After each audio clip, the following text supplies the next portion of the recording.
invitación del Señor, un llamado del Señor a los que tienen sed.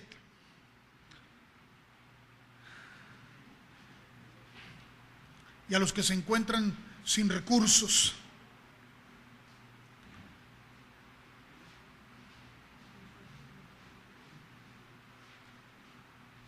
A todos los sedientos, venid a las aguas. Y a los que no tienen dinero, venid, comprad y comed. Venid, comprad sin dinero, sin precio y sin leche. Es un llamado de Dios a los que están sin Dios. Aquellos que no le conocen, aquellos que viven sedientos, aquellos que están hambrientos. Dice el Señor, venid a mí. Sus brazos están abiertos, no los ha cerrado para nadie. ¿Por qué gastáis el dinero en lo que no es pan y vuestro trabajo en lo que no sacia? Oídme atentamente y comed del bien, y se deleitará vuestra alma con grosura. La única forma de mantener nuestra alma saciada es en Él. La única forma de quitar la sed es tomando de Él, bebiendo de Él solamente. Si no, siempre habrá esa sensación de vacío, de escasez. Los que reciben de Dios se sienten saciados, su sed y su hambre. Los que de continuo están recibiendo de Él. Pero está una invitación y un llamado a aquellos que se sienten vacíos, aquellos que sienten hambre, aquellos que sienten sed. Y no precisamente se refiere o necesariamente o únicamente se refiere al alimento natural. Se refiere a esa hambruna del alma, a esa sed del alma, que no encuentra saciedad, no encuentra plenitud, sino lo recibe de Dios. Pero Dios está ahí llamándonos, llamando al mundo, llamándolo hacia Él. Inclinad vuestro oído y venid a mí, oíd y vivirá vuestra alma. Y haré con vosotros pacto eterno, las misericordias firmes a David. Usted puede leer esto y puede entenderlo de la manera que lo estamos explicando, o lo puede entender como que usted está así. Yo espero que nadie se sienta así, ni sediento ni hambriento, porque en Él tenemos plenitud. Pero también dándonos cuenta que Dios no ha cerrado su corazón para el hombre, que está abierto, que estas son buenas nuevas para el mundo. Y llevan su fruto, lleva su presencia a través de aquellos que viven que viven saciados de Él. Aquellos que reciben de Él. Él manifiesta. He aquí que yo lo di por testigo a los pueblos, por jefe y por maestro a las naciones. Él es el que instruye. Y Él es el que testifica. El Evangelio es predicado por el Espíritu Santo a través de cada uno de sus hijos, a través de cada uno de los creyentes. Pero la obra de testificar la hace el Espíritu Santo. No somos nosotros, es Él que testifica. He aquí llamarás a gente que no conociste, y gentes que no te conocieron correrán a ti por causa de Jehová tu Dios y del Santo de Israel que te ha honrado. La honra del Padre en el Hijo se refleja a través de los hijos, porque el Padre honró a Jesús, y Jesús vino a ser morado en nuestro corazón y nos ha dado hoy el privilegio de ser hijos de Él, de vivir como hijos de Él, y de que se ha transmitido su pensamiento a través de nosotros. Pero es Él en nosotros, la esperanza de gloria para las naciones, la esperanza de la gloria para todos los pueblos. Él es el que lo dio por testigo. Y aquí dice, llamarás a gente que no conociste. Hay gente con la cual Dios nos pone en contacto y nos acerca a ellos porque Él quiere bendecirles y quiere darles, quiere ministrarles, porque Él conoce a cada uno. A ninguno de nosotros Él desconoce, a todos nos conoce, a sus hijos, todos los conoce, a los que lo conocen y a los que no le conocen, pero Él nos conoce a todos. Pero nos pone en contacto con gente que nosotros no conocemos, pero que Él sí conoce, para darse a conocer. Buscad a Jehová mientras puede ser hallado, llamadle en tanto que está cercano. He aquí, aquí está el Señor hoy.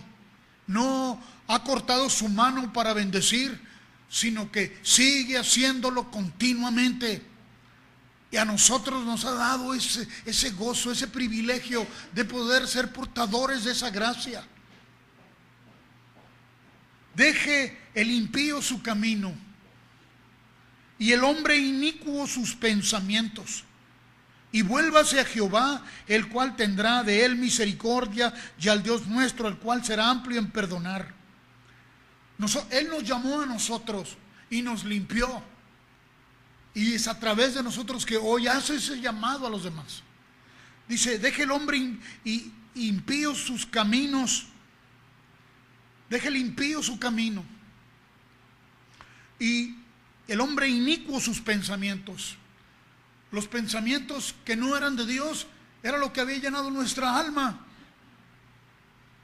Así llovía sobre nosotros. Fuimos criados en una cultura humana donde todo venía del mundo hacia nosotros.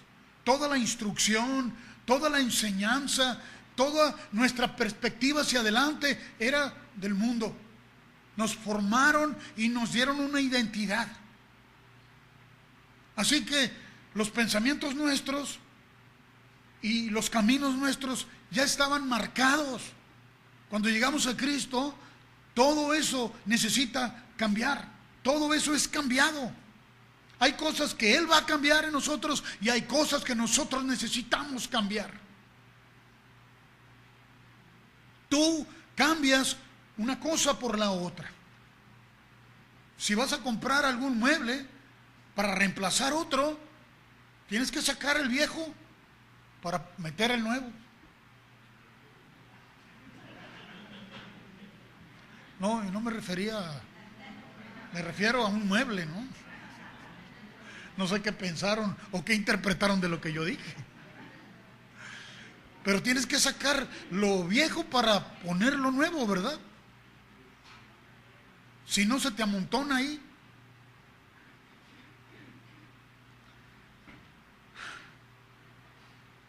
¿Cuántas cosas nos sembraron? ¿Cuántas cosas traíamos en nuestra alma? ¿De qué manera nuestra alma fue conformada? ¿A la semejanza de quién estaba formada nuestra alma? ¿Traíamos una formación cuando llegamos a Cristo? Cuando Cristo recibimos su perdón y vino a nuestro corazón, nos encontramos que traíamos tantos criterios tan diferentes, ¿verdad? Los pensamientos que estaban en nosotros, los criterios que estaban en nosotros, fuimos encontrándonos que eran tan diferentes a los criterios de Dios. Porque dice, mis pensamientos no son tus pensamientos. ¿No se encontró con eso? Cuando recibió a Jesucristo en su corazón y los pensamientos de Dios empezaron a abundar en usted, ¿no se encontró que había otras cosas con las que chocaban? Dice, y mis caminos no son los vuestros. ¿Cómo? ¿Los pensamientos y los caminos no son sinónimos? No. Si recuerda en el libro de Génesis, cuando no había llovido aún sobre la tierra, ¿recuerda? Pero de pronto el Señor le avisó, le comunicó al hombre, ¿sabes qué? Viene un gran diluvio. Y empieza a llover. Y empieza a descender el agua. Y cae sobre los montes altos. Y corre el agua. Y el agua que empieza a caer, empieza a hacer cauces. Cauces por donde el agua empieza a correr. El agua misma hace los cauces. O sea, las formas donde corre. Tenemos evidencia por todo el planeta de cómo las grandes cataclismos, cuando la tierra estuvo cubierta de agua, todos los grandes cañones, cómo se formaron. Porque en un tiempo, la tierra era un solo macizo continental. Pero, ¿cuántas veces la tierra ha sufrido cataclismos donde queda totalmente cubierta de agua? Cuando Dios creó los cielos y la tierra, después nos dice que la tierra estaba desordenada y vacía. Y el agua cubría. Sobre la faz de las aguas, el Señor, dice, el Espíritu de Dios se movía, recuerda. Eso fue causado por la desobediencia, por el pecado de la creación, ¿verdad? Cuando se rebeló en contra de Dios, la tierra sufrió un cataclismo. Pero luego Dios empieza a volver a traer orden sobre la tierra y hace que se descubra lo seco y que aparezca nuevamente la tierra y el agua se tenga que replegar. Así lo relata el libro de Génesis. Y después los hombres, cuando se empiezan a multiplicar, ¿qué sucede? Se empieza a multiplicar la maldad.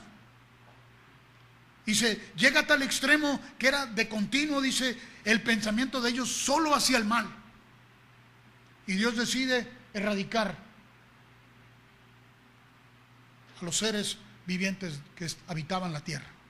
Y entonces manda un gran diluvio. Manda un gran diluvio. ¿Y qué sucede? Se vuelve a cubrir la tierra con agua. Otra vez. Y después de que pasa el tiempo del diluvio, y Dios preserva al hombre ahí, a Noé y a sus hijos y a sus nueras y a su esposa, cuando descienden ellos, ¿qué sucede? Bajan, porque las aguas se replegaron y se volvieron a juntar en un solo lugar, pero aparece lo seco y ¿qué fue lo que sucedió? Desciende el hombre, Noé baja y glorifica a Dios porque lo preservó, ¿verdad? Y relata la Biblia que de ahí se multiplicaron todas las familias de la tierra, así que venimos de esas 4 familias. El resto de la humanidad, de esas 4 familias, esos que subsistieron al diluvio, que Dios preservó. Se pusieron muy contentos. Y relata de que a Noé le dio tanto gusto y fue y plantó una viña. Y de ahí cosechó las uvas, ¿verdad? Y se puso una... ¿No dice así la Biblia? Se puso tan contento que dijo, vamos a celebrar. Y se quedó en tal estado que estaba ahí tirado, desnudo, todo borracho. ¿Recuerda eso? Bueno, recuerda que lo leyó, ¿verdad?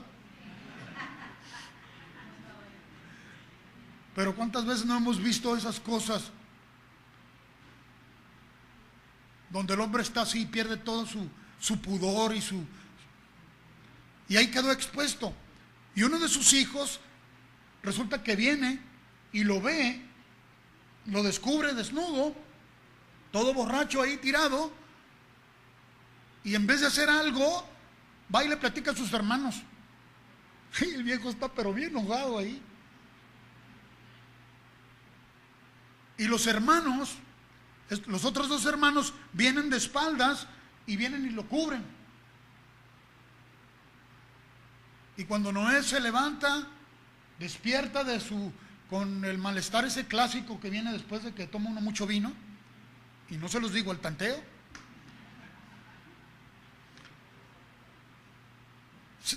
se entera de que su hijo más chico fue y lo ventaneó. ¿Y qué hace Noé? Maldice a su hijo.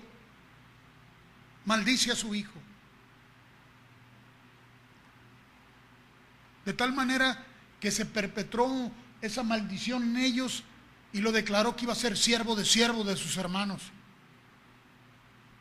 ¿Por qué? Porque le dolió, le molestó porque fue deshonrado, se sintió descobijado y maldijo a su hijo, y eso acarreó que de ahí se considerara que de esa línea venían todos los que deberían de ser esclavos de la tribu de ¿verdad? De Cam.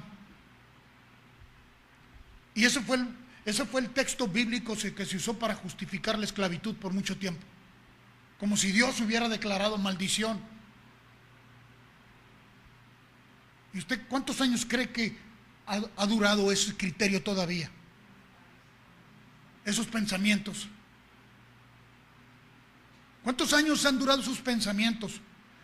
Y esos pensamientos, como la lluvia que cae, va a formar cauces, ideas, criterios que vienen a formar formas en nosotros.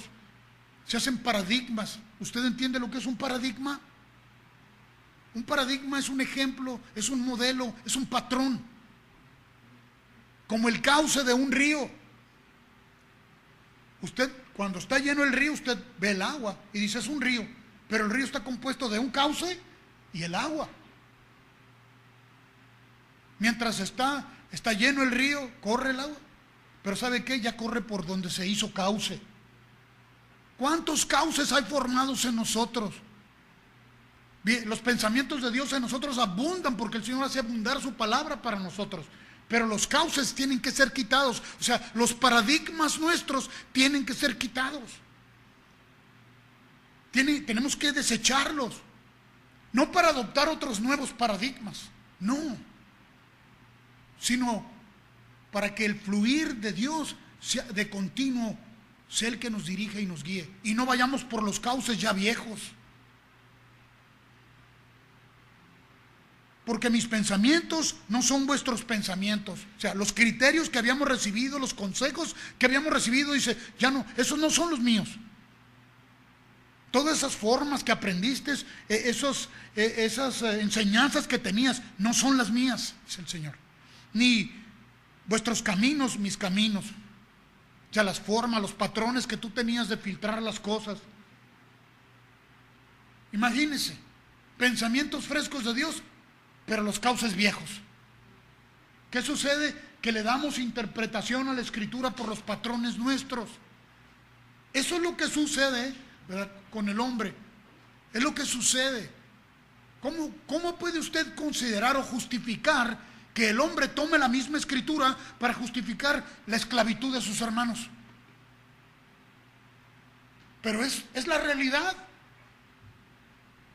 Es la realidad. A la tribu de Cam se les considera un súbdito de súbditos. Vea lo que dice ahí la Escritura acerca de eso. Y el hombre aceptarlo y justificarlo en nuestra era. Todavía 1800 y tantos años era considerado como parte de la sociedad. Era legal tener esclavos. En los días de Jesús la esclavitud era una parte de la cultura. Así que cuando la palabra de Dios empieza a ser revelada a los hombres, ahora ya estamos hablando de nuestra era, empieza a ser revelada por el Espíritu. Si los patrones, si las formas nuestras no desaparecen, vamos a tomar la Escritura y se va a ir torcida otra vez. Le vamos a dar una interpretación personal. Dios no quiere eso. Él quiere que cuando escuches sus pensamientos no haya patrones que te impidan recibirla tal cual. Él no quiere que ningún patrón que no sea solamente su voz te dirija.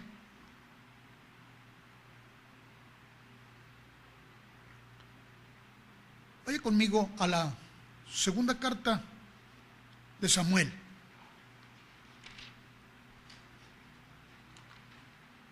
Al capítulo 2. Segunda carta de Samuel.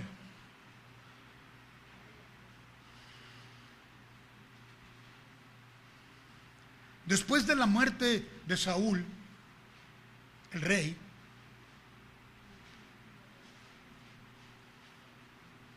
Judá reconoce a David como su rey.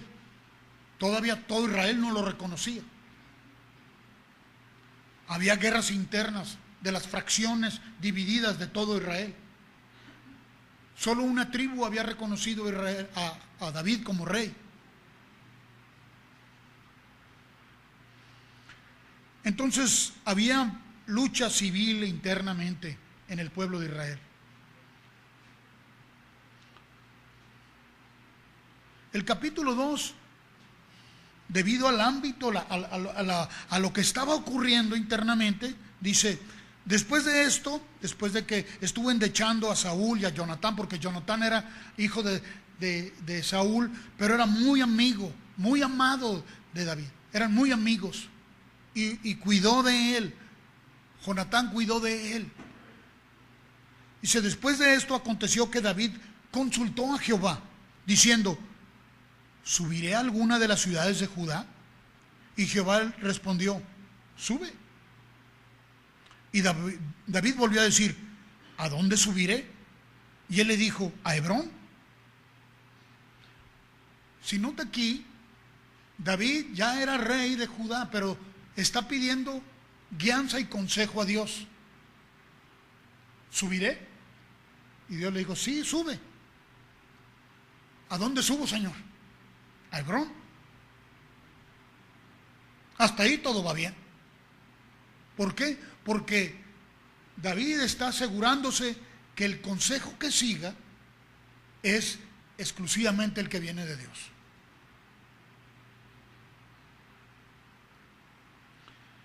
Y continúa todavía, continúa la guerra interna, las fracciones internas, porque Israel está dividido, ¿verdad?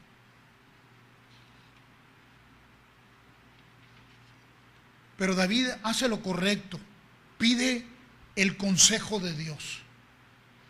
Ahora adelántese un poquito más, hasta el capítulo 5.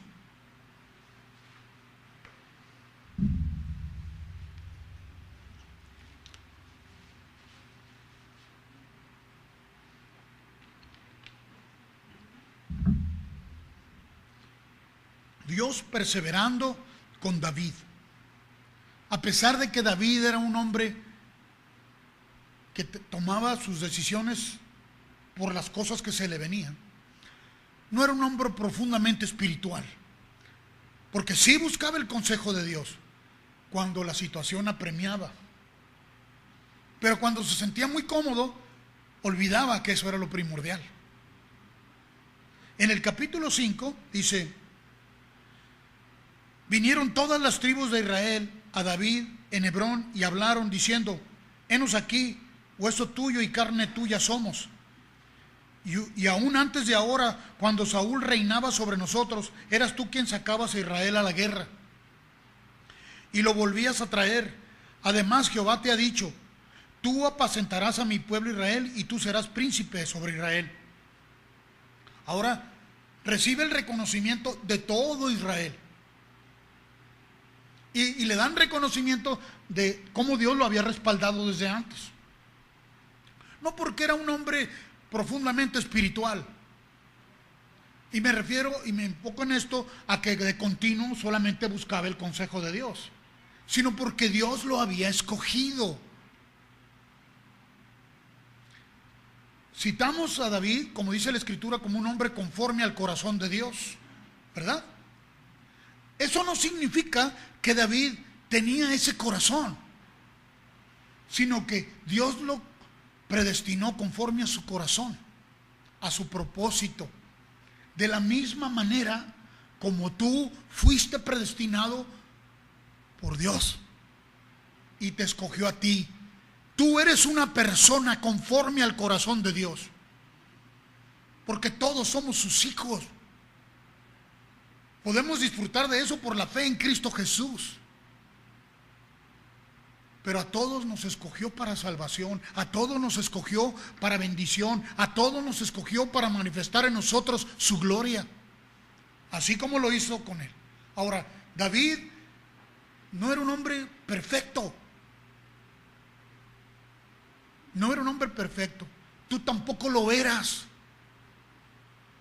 Pero Dios, con su propósito, determinó hacerte perfecto en Cristo Jesús, para venir y hacer morada en tu corazón.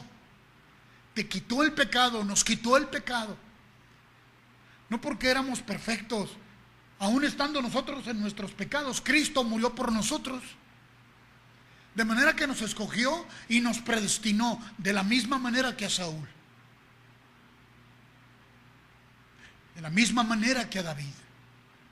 de la misma manera que a todos lo ha hecho así. Y aquí vemos los ejemplos que cuando David buscó al Señor para el consejo, siempre fue prosperado. Ahora le dijo, subiré a Hebrón, sube. Subiré, sube. ¿A dónde? A Hebrón. ¿Ok? Aquí en el capítulo 5 nos dice entonces que ya había recibido todo el reconocimiento de las tribus de Israel, todo. Vayamos adelante al versículo 17. Dice, ahora ya todo Israel reconoce a David como rey. Dice, oyendo los filisteos que David había sido ungido por rey sobre Israel, subieron todos los filisteos para buscar a David. Y cuando David lo oyó, salió a su encuentro. ¿No, verdad? ¿O sí? Ahora, los filisteos eran gente muy aguerrida, duchos para pelear y para la guerra. Y vinieron a buscar a David porque lo querían destruir. Ahora ya había sido constituido como rey. Ya los filisteos sabían que él había sido reconocido por todo Israel, no solamente por la tribu de Judá. Entonces vinieron y David descendió a la fortaleza. La fortaleza era el lugar donde él estaba guarecido. Y ahí dice, vinieron los filisteos y se extendieron por el valle de Refaín. Esa es una estrategia militar. Se extendieron con el fin de ¿qué? De impresionar, para que viera lo amplio, lo grande del ejército. ¿Qué es lo que eso busca producir? Temor, aprehensión. Sabes que cuando tú estás en temor y estás en aprehensión, no puedes pensar con claridad, porque el temor te apresa. Cuando le permites al temor, te apresa. Ellos se extendieron por el valle de Refaín. Entonces, ahí donde estaba, en la fortaleza, consultó David a Jehová, diciendo, ¿iré contra los filisteos? ¿Los entregarás en mi mano? Señor, dime, ¿voy, los confronto? Ahora, quiero que considere esto. David era un hombre de una estatura normal. Saúl era más grande, más alto que él. Pero en muchas formas David confiaba en muchas cosas de las que él podía hacer. Pero aquí se estaba enfrentando contra un ejército numeroso de puros tipos muy altos y expandidos por un valle. Y David, bajo esa presión, va y consulta al Señor y dice, yo me tengo que asegurar. Señor, ¿iré contra los filisteos? ¿Los entregarás en mi mano? Y Jehová respondió a David, ve, porque ciertamente entregaré a los filisteos en tu mano. El consejo estuvo ahí, ¿verdad? ¿Cuándo ha faltado el consejo de Dios a nosotros? Pero, ¿cuándo lo buscamos? ¿Cómo respondemos ante las circunstancias?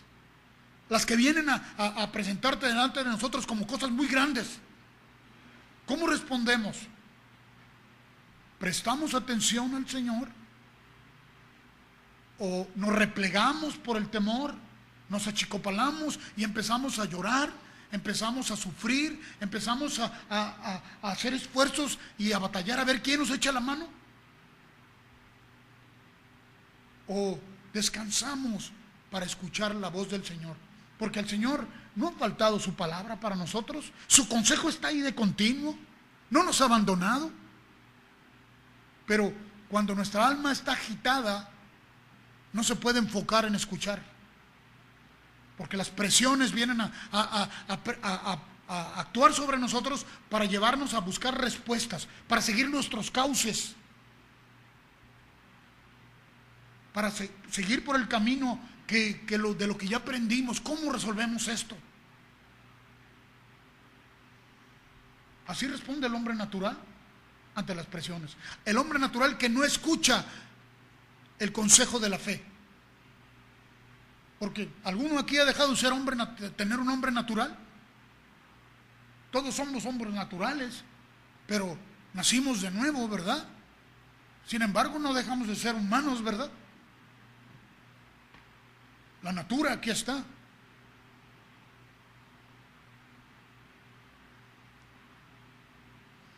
Y vino David a Baal Perasim, y ahí los venció David. Pues claro, ¿quién le dijo que fuera? ¿Ve? Dijo. ¿Quién le dijo, yo te los voy a entregar? No le dijo, ahí los vas a vencer. El Señor le dijo, yo te los voy a entregar. Ah, no, pues así, como dicen coloquialmente, peladito y en la boca, ¿verdad?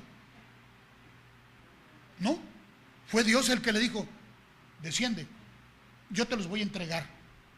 Ah, pues entonces fue con esa fuerza y con esa convicción de que era Dios. El principio fundamental es que para que esto ocurriera es que prestó atención a Dios. No dejó que ningún otro criterio, ningún otro paradigma lo dirigiera para hacer aquello. Entonces actuó sobre algo seguro. No tenemos otra plataforma, otra base, otro fundamento más seguro que la fe. En la fe no hay incertidumbre, en la fe hay seguridad, hay convicción, hay certeza. Ese es el Señor accionando dentro del alma del individuo. Si le damos lugar a nuestra alma natural, va a buscar cómo resolver las cosas. Va a buscar cómo hacer que las cosas funcionen como deberían o creemos que deberían de funcionar. Dios lo está enviando a una empresa, lo está enviando a hacer algo, pero le está diciendo, yo ya lo tengo resuelto, camina por ahí. Así que él fue y los venció. Dice, vino David a Baal Perasim y ahí los venció David. ¿Quién se llevó la gloria? David los venció. Ese fue el testimonio para todos. Dios dijo, yo te los voy a entregar. ¿Quién venció? Me recuerdo un canto que decía así, venció, Cristo venció, venció, clavado en la cruz. ¿Quién venció? Bueno, está diciendo que los venció David porque David se llevó el mérito, el crédito de Dios. El Señor dice, y te llama a ti colaborador de Él. Y te deja que participes con Él. ¿De qué manera participó? Creyendo. Él determinó creer, fue y accionó. Pero si tú dejas de reconocer de dónde proviene tu victoria, entonces empieza a creerte que tú ya tienes con qué. Tú empiezas a creer que tú ya tienes los métodos y las formas. Vas aceptando causas, vas aceptando ideas, criterios, y luego dejas que estos formen otra vez paradigmas en ti. Porque Dios lo hizo así, ¿verdad? Entonces la próxima vez que me ocurra yo ya sé cómo hacerle, ¿verdad?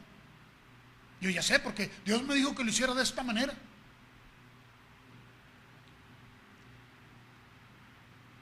Y dijo David, quebrantó Jehová a mis enemigos delante de mí como corriente impetuosa. Por esto llamó el nombre de aquel lugar Baal Perasim. Ahí quebrantó Jehová. ¿A quién honró? A Dios. A Dios. Y dejaron ahí sus ídolos, y David y sus hombres los quemaron. O sea, ¿por qué cree que llevaban los filisteos a sus ídolos? Porque en ellos confiaban. Los llevaban a la guerra para que sus ídolos les ayudaran. Pero ahí los venció, ¿verdad? Y les quemaron sus ídolos. Y ahora sí podemos decir, se fueron como el perro con la cola entre las patas, ¿verdad? Pero no, se reagruparon otra vez. El verso 22 dice: y los filisteos volvieron a venir y se extendieron en el valle de Refaim. La misma estrategia, ¿verdad? El mismo planteamiento. Qué fácil hubiera sido decir: no, pues ya me los entregó una, me los entrega otra vez, ¿verdad? Los mismos filisteos, el mismo valle, son muchos, pero Dios me los entregó. ¿Qué me duran estos? No, dice, verso 23, y consultando David a Jehová, él le respondió: no subas, no subas.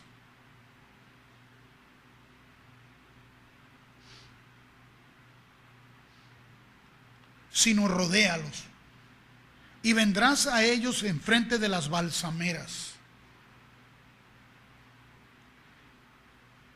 Y cuando oigas ruido como de marcha por las copas de las balsameras, qué tremenda estrategia, entonces te moverás, porque Jehová saldrá delante de ti a herir el campamento de los filisteos. Cuando oigas el ruido, porque van a venir por ahí y vas a oír el eco, el ruido por las copas de las balsameras. Vas a oír cuando ellos vengan nuevamente. Entonces tú te vas a mover, porque yo los voy a herir ahí. Y David lo hizo así, como Jehová se lo había mandado, e hirió a los filisteos desde Geba hasta llegar a Geser. La estrategia cambió. No cambió la buena voluntad de Dios para David, pero David no cambió en su estrategia también. No siguió el ejemplo o la forma de lo que había dicho la primera vez. ¿En qué no cambió? Que consultó nuevamente al Señor. Habituarnos a solo caminar por los pensamientos de Dios en toda nuestra existencia es primordial. Tenemos que reconocer que fácilmente tendemos a ser modelos y patrones. Es lo natural, hacer un patrón de las cosas, nos viene natural. ¿Por qué? Porque si ya lo hice de esta manera, pues lo vuelvo a repetir y se acabó.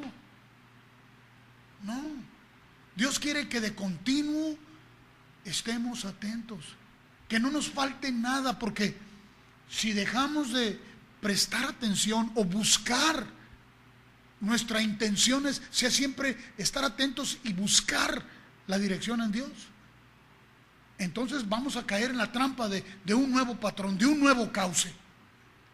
Y Dios no quiere que vivamos así, quiere que vivamos siempre en esa perfecta conexión con Él. Si no, caemos nuevamente en la trampa. ¿Qué hizo al final de sus días David? No, le planteé esto y meditamos en esto porque vemos cómo es el modelo perfecto. El modelo perfecto siempre esté atento. No se atenga a lo que hizo ayer.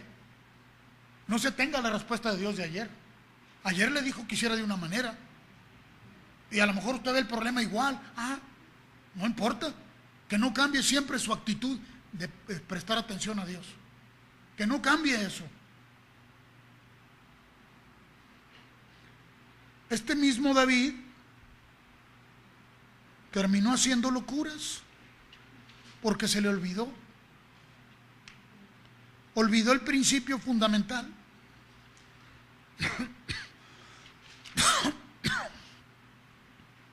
En el capítulo 24 de esa misma carta,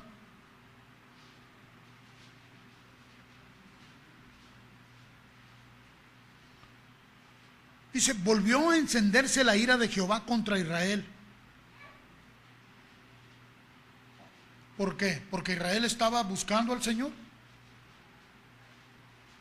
¿No? porque no lo estaba buscando. Israel estaba siguiendo patrones, estaba siguiendo modelos, ejemplos de lo que ya había recibido. ¿Vio Israel la buena voluntad de Dios para con él o no? ¿Los libró a Dios en todo momento de todos sus enemigos, de todos sus adversarios? Sí, pero volvían a hacer lo malo. Dice,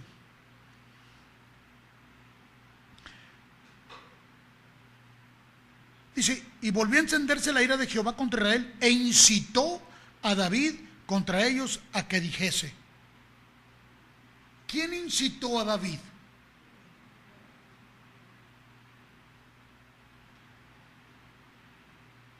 ¿Quién lo incitó?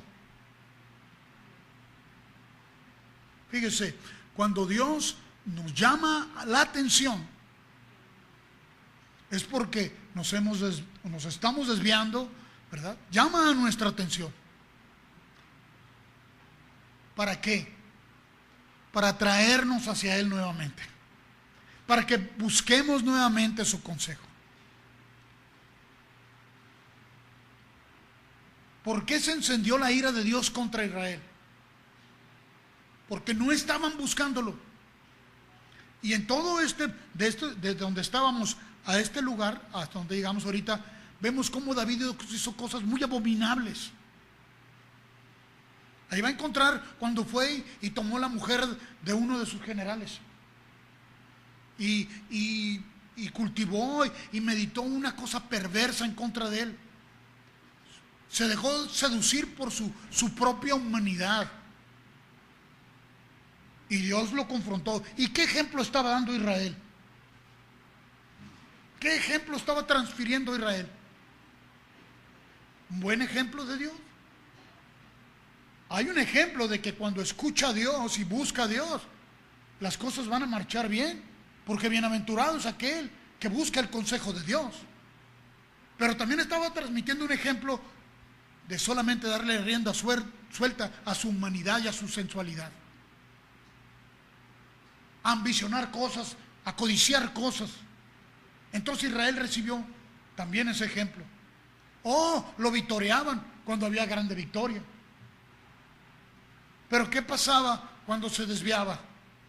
Ahí estuvo Dios. ¿Lo destruyó Dios? No, no lo destruyó. Siempre la misericordia de Dios para él ahí. La ira del Señor se encendió en contra de Israel porque estaban nuevamente vueltos a la idolatría. Pero cuando pienses en la ira de Dios, cuando tú pienses en la ira de Dios, no pienses ni traduzcas ni interpretes la ira como tú la sientes. Porque si lo ves así, pues lo vas a deformar. La ira de Dios es santa, es justa, es perfecta. Porque así como se agrada a Jehová de los que lo buscan, también se disgusta, también siente disgustos, también siente dolor en su corazón por aquellos que dejan de buscarle. ¿Por qué? Pues porque ve el mal que viene sobre nosotros. Pero si Dios te está llamando la atención a volver al camino, si está llamando nuestra atención a soltar todos nuestros paradigmas, a dejar todos nuestros modelos, nuestros patrones de cómo hacer las cosas, y nosotros no nos tornamos hacia Él, pues entonces vamos a sentir también el látigo de la ira de Él. ¿Por qué? Porque nos amas, porque a todo aquel que recibe por hijo lo tiene que disciplinar, dice la Biblia, y azotar. ¿Para qué? Para que suelte todas esas cosas. Sí se encendió, pero David, en lugar de volverse al Señor, ¿sabe qué hizo?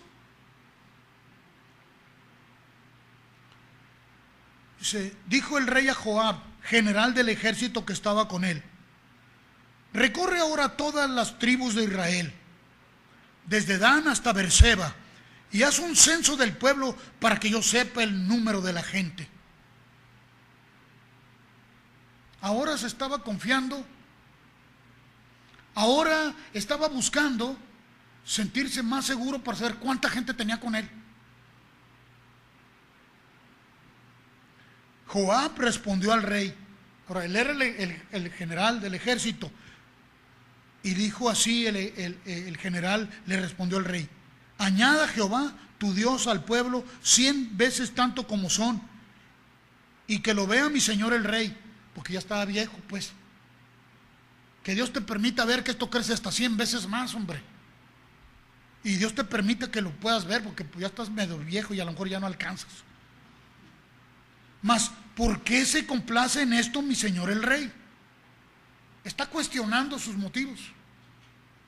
Está el general ahora cuestionando las motivaciones de David. Es Dios, tratando de hacerlo volver en sí. Es Dios. Pero la palabra del rey prevaleció sobre Joab y sobre los capitanes del ejército.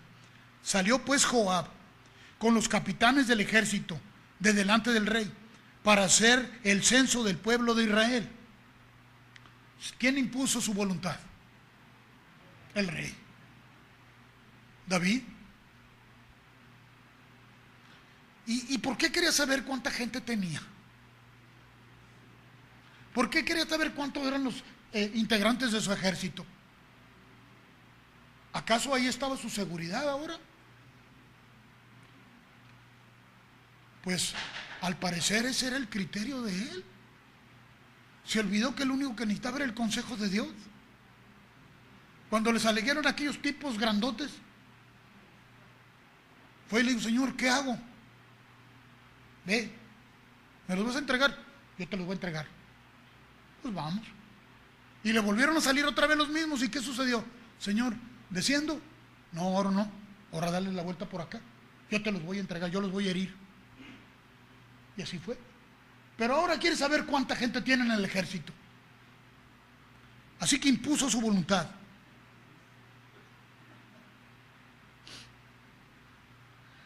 Salió pues Joab con los capitanes del ejército de delante del rey para hacer el censo del pueblo de Israel.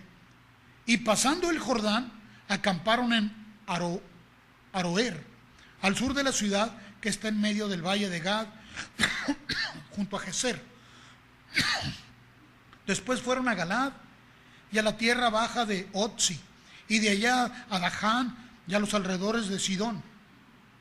Fueron luego a la fortaleza de Tiro y a todas las ciudades de los heveos y de los cananeos, y salieron al Negev de Judá en Beerseba.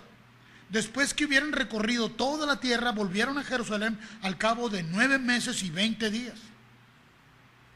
Y Joab dio el censo del pueblo al rey, y fueron los de Israel 800,000 hombres fuertes que sacaban espada, y los de Judá 500,000 hombres, un ejército de 1,300,000.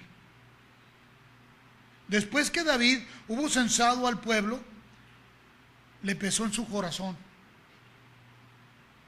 porque Dios no lo había abandonado. Aunque hizo esto, ahí estaba el Espíritu de Dios. ¿Por qué cree que le pesó en el corazón haber hecho eso? ¿Quién cree que trae la conciencia a nosotros de que no estamos haciendo lo correcto? No lo abandonó el Señor. ¿A poco cree que porque usted y yo somos muy sensibles? No, porque Dios es fiel. A las piedras las sensibiliza si Él quiere. Porque Dios es fiel. Y dijo David a Jehová: yo he pecado gravemente por haber hecho esto, mas ahora, Jehová, te ruego que quites el pecado de tu siervo. Ahora sí, ¿verdad? Fuiste a hacer lo que se te daba la gana, ahora sí quítamelo, Señor. Porque yo he hecho muy neciamente. Y por la mañana, cuando David se hubo levantado, vino palabra de Jehová al profeta Gad, vidente de David, diciendo: ve y di a David, así ha dicho Jehová, 3 cosas te ofrezco. Ahí te va. 3 cosas te voy a ofrecer, dice el Señor. Tú escogerás una de ellas para que yo la haga. ¿Cuántos les gustaría que Dios les dijera eso? Más vale que no lo desees. Mejor tú dime, Señor. Mejor tú dime. Vino pues Gad a David y se lo hizo saber. Y le dijo: ¿quieres que te vengan 7 años de hambre en tu tierra? ¿O que huyas 3 meses de delante de tus enemigos y que ellos te persigan? ¿O que 3 días haya peste en tu tierra? Piensa ahora y mira qué responderé al que me ha enviado. ¿Que vengan 7 años de hambre en tu tierra? ¿Que huyas 3 meses delante de tus enemigos y que ellos te persigan? ¿O que haya 3 días peste en tu tierra? Piensa ahora, mira qué responderá el que me ha enviado. Él había pasado hambres, ¿sí? Recuerda cuando llegó hambriento allá y pidió los panes los que habían quitado de ahí del servicio, que no le era permitido comer a él, pero Dios lo dejó que se los comiera. Él sabía lo que era pasar hambres. Allá anduvo escondiéndose en cuevas cuando Saúl lo perseguía para matarlo.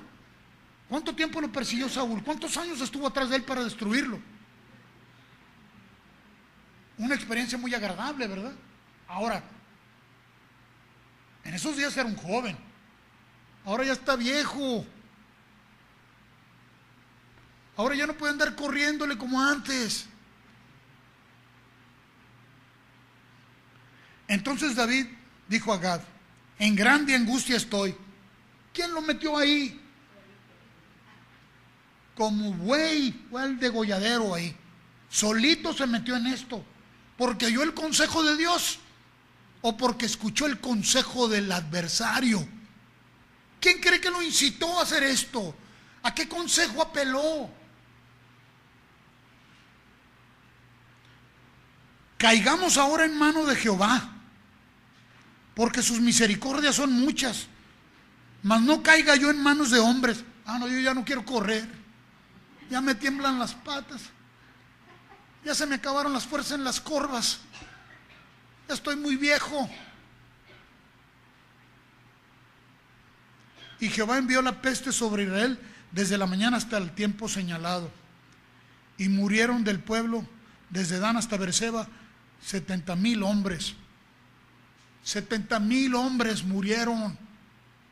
¿Quién lo decidió? ¿Quién lo decidió esto? David lo decidió. David lo decidió. ¿Por qué no pidió perdón? ¿Por qué no dijo que sobre mí venga todo? Él había tomado la decisión.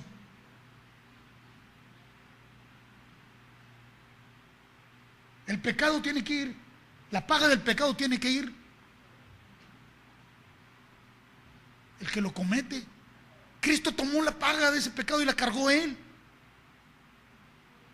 Pero él no está reconociendo su pecado. 70,000 hombres perecieron por eso. Y cuando el ángel extendió su mano sobre Jerusalén para destruirla,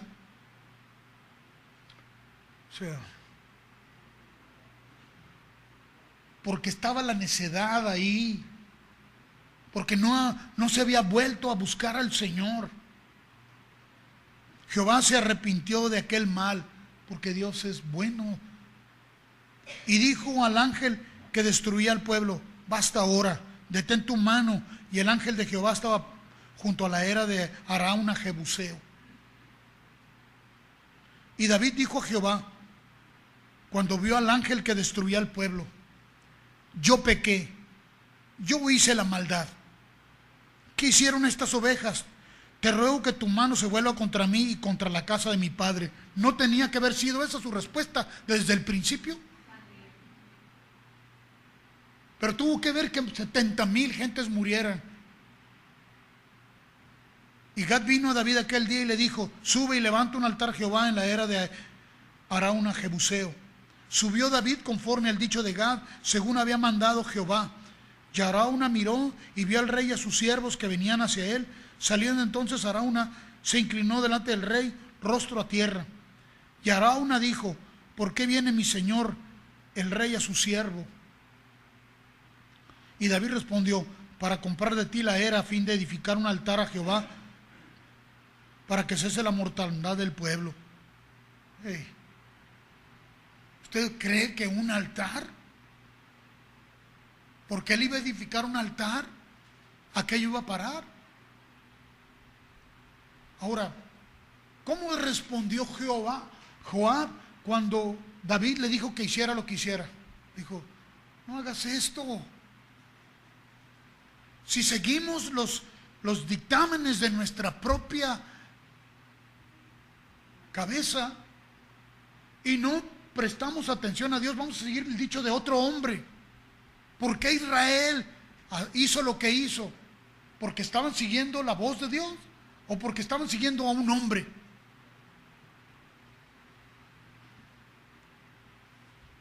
¿Por qué nada más Joab se paró y le dijo esto al rey? ¿Por qué todo Israel no se paró y dijo: no, David, esto no está bien hacerlo? Porque escuchaban al hombre y no a Dios. Tú eres responsable de lo que tú hablas delante de los hombres, pero cada hombre va a responder por lo que hace. Cada persona va a responder por lo que hace. Pero tú puedes ser causante de que muchos caigan, que sigan tus paradigmas, que sigan tus ideas, que sigan tus criterios. Nosotros somos responsables de esto, de lo que hablamos. Si oímos al Señor, que su voz fluya en nosotros. Pero si no oímos al Señor y oímos solamente nuestros criterios, podemos llevar a muchos al matadero. Por eso es tan importante que cada uno de nosotros solo demos lugar a la voz de Dios. Porque hay otros que nos van a seguir ciegamente, mal hecho. Por eso insisto en que nadie crea solamente porque se predica desde aquí, sino que cada uno consulte al Señor. Que cada uno escuche al Señor para ver si estas cosas son así. ¿Recuerda el ejemplo de aquellos de Berea? ¿No recuerda? Capítulo 17 del libro de los Hechos. Vaya conmigo.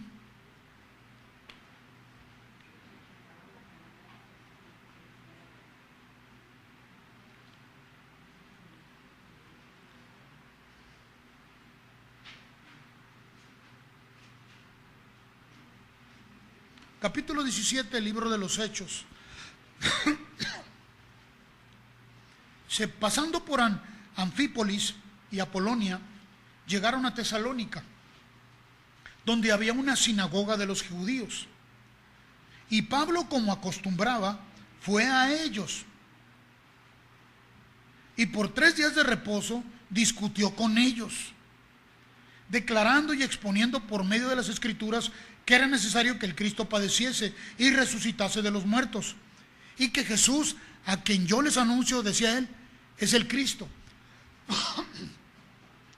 Algunos de ellos creyeron y se juntaron con Pablo y con Silas, y de los griegos piadosos gran número, mujeres nobles no pocas. Entonces los judíos que no creían, teniendo celos, tomaron consigo algunos ociosos, hombres malos, juntando una turba, alborotando la ciudad, asaltando la casa de Jasón, procuraban sacarlos al pueblo. ¿Por qué? Porque no les gustó lo que decía. Pero no hallándolos, trajeron a Jasón y a algunos hermanos ante las autoridades de la ciudad gritando: estos que trastornan el mundo entero también han venido acá. A los cuales Jasón ha recibido, y todos estos contravienen los decretos de César, diciendo que hay otro rey, Jesús. Y alborotaron al pueblo y a las autoridades de la ciudad oyendo estas cosas. Pero obtenida fianza de Jasón y de los demás, lo soltaron. Inmediatamente los hermanos enviaron de noche a Pablo y a Silas hasta Berea. Estaban en Tesalónica y se alborotó la gente, porque Pablo entró a la sinagoga de ellos como era su costumbre, o guiado por el Espíritu Santo.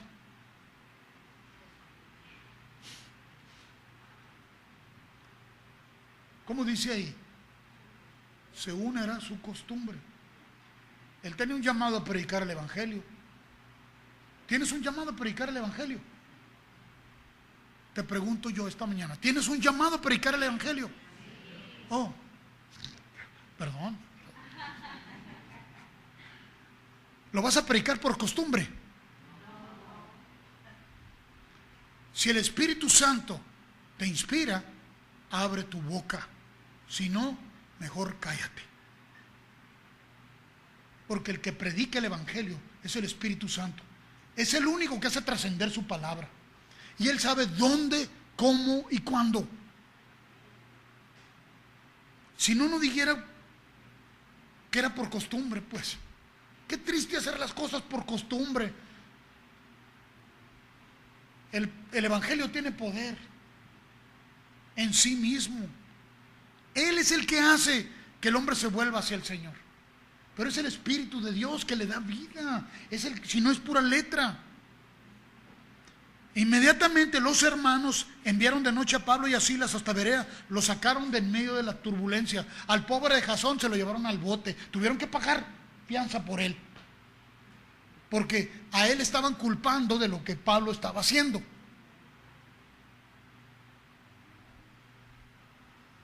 Y ellos, habiendo llegado, entraron en la sinagoga de los judíos.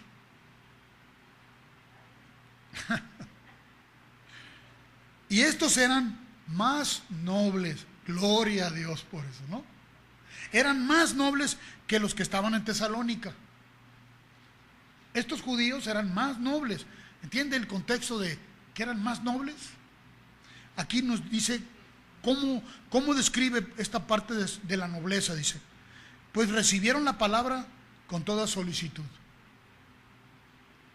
¿Por qué era Pablo? No. ¿Por qué era Silas? No. Dice, escudriñando cada día las Escrituras para ver si estas cosas eran así.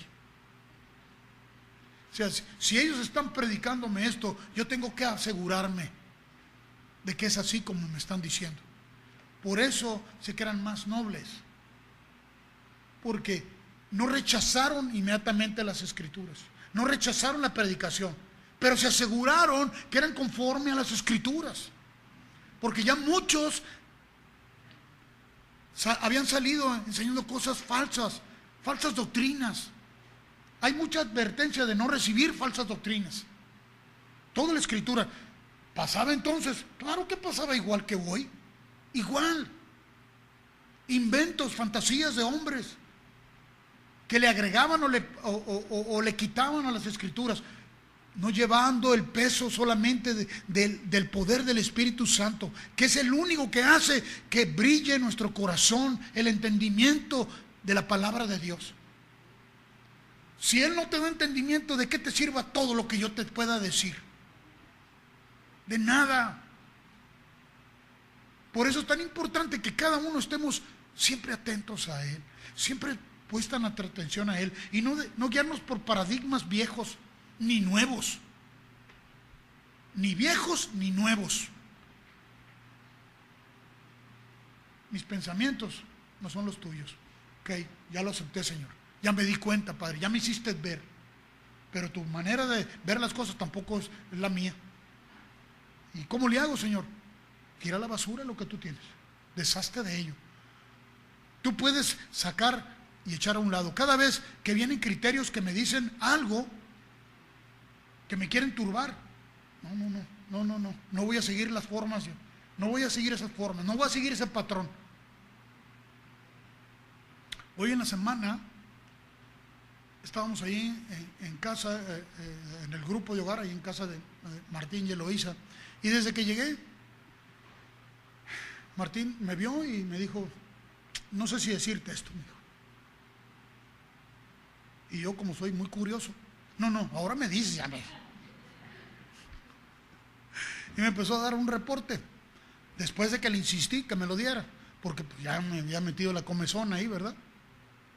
Me empezó a dar un reporte, porque me dijo, nosotros los contadores somos muy, ¿qué me dijiste? Nosotros los contadores, ¿cuántos son contadores aquí? Para que digan amén. Okay. Nosotros los contadores somos muy dados a comparar. ¿Dices amén a eso? Sí, dijo amén así. Pero ven, platícales, Martín, tú. Sí, ven. Y ponle la injundia que me dijiste, con la que me dices a mí el reporte.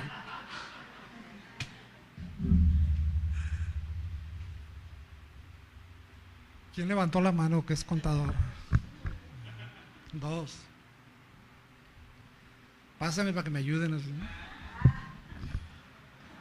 Lo que pasa que, nomás un poquito para armar el cuadro del por qué, lo que le comenté a...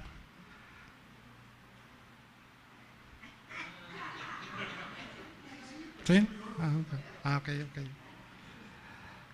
El contador que tenemos que hace los cálculos de impuestos y nos presenta la declaración está fuera de la ciudad, ya tiene algunos meses. Voy a tratar de abreviar un poco.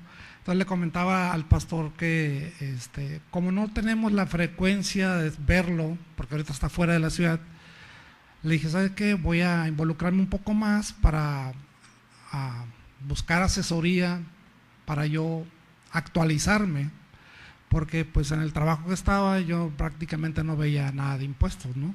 Digo, y si lo puedo tomar yo, pues yo lo retomo, o lo tomo mejor dicho, y ya pues yo empiezo a hacer los cálculos de impuestos, ¿no? No tanto que queramos cortar al contador, yo creo que él está inclusive muy retirado, creo que anda por Chiapas, por allá, ya tiene varios meses, ¿no? Sí nos contesta los mensajes y todo, pero no es lo mismo que de repente hay una necesidad de verlo, pues nos reunimos con él. Entonces me involucré un poco más, o mucho más, en los datos, y el martes, la verdad, yo sí pensé, dije, le comentaré al pastor, dije, porque igual a lo mejor lo que voy a lograr nada más va a ser inquietarlo o preocuparlo, ¿no? Y los ingresos que se obtienen aquí en la iglesia básicamente son por un solo canal, que es los diezmos y ofrendas que se depositan los miércoles y los domingos. Entonces les decía que fue cuando el martes que estuvo ahí en casa, fue como yo me senté y me acerqué ahí platicando con él. Le digo, no sé, le digo, tenemos los contadores la mala costumbre de comparar. Entonces pues un patrón al cual uno está acostumbrado, porque pues cuando estás trabajando regularmente los dueños de las empresas o los jefes, porque no siempre tratas con los dueños, pues te preguntan, ¿no? ¿Cómo terminamos este semestre, este bimestre, y cómo estuvo este bimestre comparado con el bimestre anterior, etcétera, ¿no? Entonces le decía que los ingresos que ha obtenido la congregación de los primeros 7 meses 2018 comparados con los primeros 7 meses de 2017 han caído, fue la palabra que yo usé, porque está uno acostumbrado así, en un aproximado 40%. Entonces, si uno lo graficara, pues se ve como, si lo comparas, está la gráfica en picada, ¿no? Y pero lo que son los gastos fijos, porque la iglesia tiene, como todo, pues se requiere, inclusive en casa uno tiene gastos fijos, o sea, la luz, el agua, el gas, cosas. Entonces los gastos fijos se agrupan bueno, eso no se lo dije tanto ahora, se agrupan en un rubro y se comparan contra los ingresos, y uno llega a un punto que le llamamos punto de equilibrio. Entonces cuando dices, cuando mis ingresos y mis gastos son igual, estoy en mi punto de equilibrio, ¿no? Ingreso 100, gasto 100, ese es mi punto de equilibrio. Pero si gasto 100 y tengo un ingreso de 90, estoy por abajo de mi punto de equilibrio. Entonces andamos nosotros más o menos como en un 60% de los ingresos.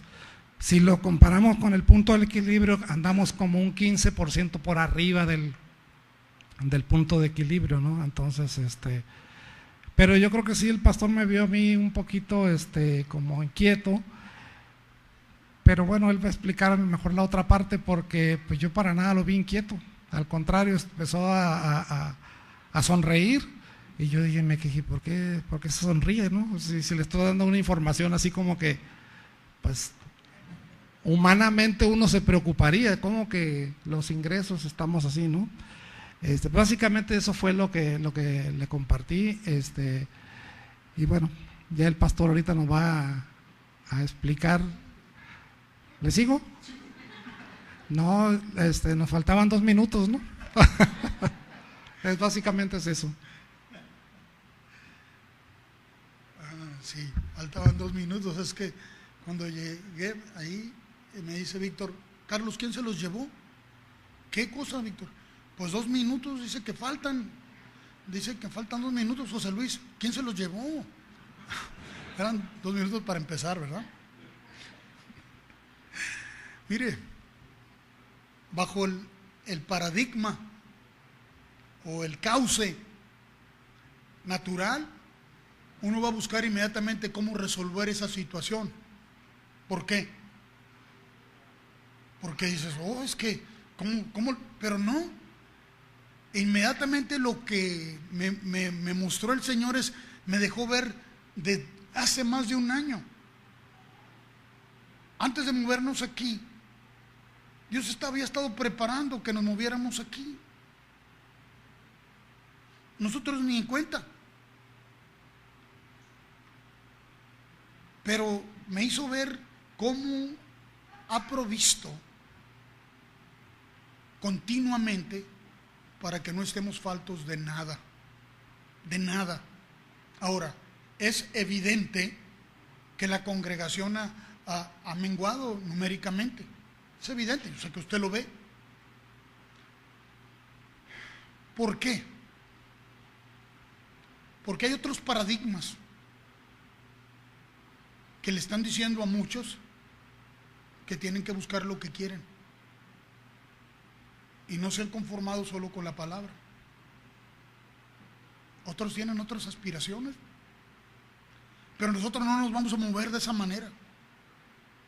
No nos vamos a mover fuera de lo que Dios nos diga que hagamos, fuera de lo que Dios nos diga que tenemos que hablar, porque creemos que el único fundamento que el hombre tiene en el cual pueda permanecer es la palabra de Dios.